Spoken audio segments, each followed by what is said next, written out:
നമ്മളിപ്പോൾ നിൽക്കുന്നത് നമ്മുടെ വേബ്രിഡ്ജിലെ ക്രോഫോർഡ് ഫാമിൻ്റെ ഫ്രൂട്ട് ആൻഡ് വെജിറ്റബിൾ പിക്കിംഗ് ഏരിയയിലാണ്. സീസണൊക്കെ ഏകദേശം കഴിഞ്ഞു. അതുകൊണ്ട് നമുക്ക് നല്ല ഫ്രഷ് ആയിട്ടുള്ള പച്ചക്കറികളൊന്നും അവിടെ കിട്ടത്തില്ല.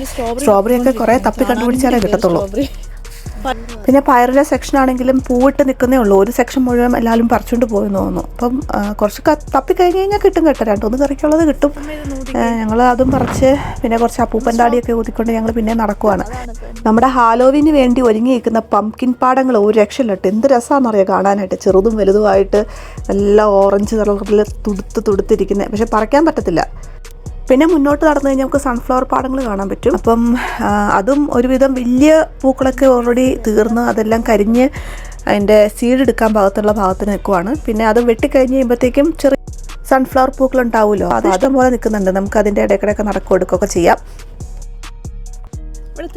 ഫാമൊക്കെ അപ്പടി കാട് പിടിച്ച് പുല്ല് കയറി കിടക്കുവാണ്. അപ്പം അമ്മയ്ക്ക് ആകെ ദേഷ്യം വന്നിട്ട് വയ്യായിരുന്നു.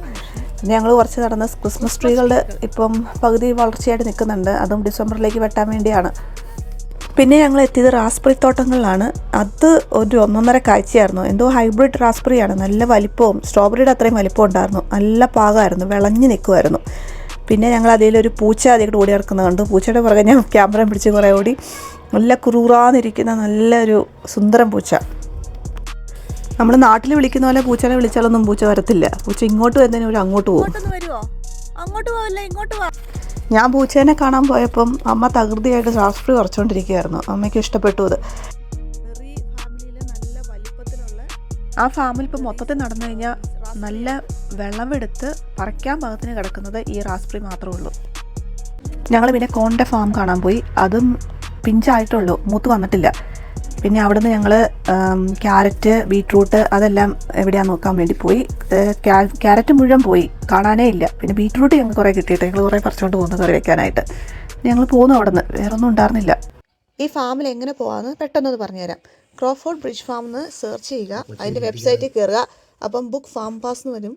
ആ ബുക്ക് ഫാം പാസിൽ കയറിയിട്ട് നമുക്ക് അഡൾട്ടിന് 4 പൗണ്ടും പിള്ളേർക്ക് 2 പൗണ്ടും അങ്ങനെ അത് എത്ര പേരുണ്ടെന്നുള്ളത് സെലക്ട് ചെയ്തിട്ട് ക്ലിക്ക് ചെയ്തിട്ട് നമ്മൾ അവിടെ കൊണ്ട് കാണിച്ചു കൊടുക്കുക. അല്ലാതെ നമ്മൾ ഓൺലൈനിൽ ചെയ്യാതെ അവിടെ ചെന്ന് കഴിഞ്ഞാൽ അവർ സമ്മതിക്കത്തില്ല, കയറ്റാൻ സമ്മതിക്കത്തില്ല. നമ്മുടെ ഭാഗ്യം ഉണ്ടെങ്കിൽ നമുക്ക് ആ സമയത്ത് ചെല്ലുമ്പം അവൈലബിലിറ്റി ഉണ്ടെങ്കിൽ അവർ കയറ്റി വിടും. അതുപോലെ നമ്മൾ എല്ലാ സാധനങ്ങളും വാങ്ങിക്കാനുള്ള കൊട്ടയും കൂടെയൊക്കെ അവർ തരും, ആ കടയിൽ നിന്ന് തരും. ഒരു ഐസ്ക്രീം പാർലറാണ്, അല്ലാതെ വേറൊരു ഷെഡിൽ ആൾക്കാർ ഇരിപ്പുണ്ടായിരുന്നു. പക്ഷേ ഞങ്ങൾ ചെന്ന് കഴിഞ്ഞപ്പം ഐസ്ക്രീം പാർലറിലുള്ള ആൾ തന്നെയാണ് ഇതെല്ലാം ചെയ്തത്.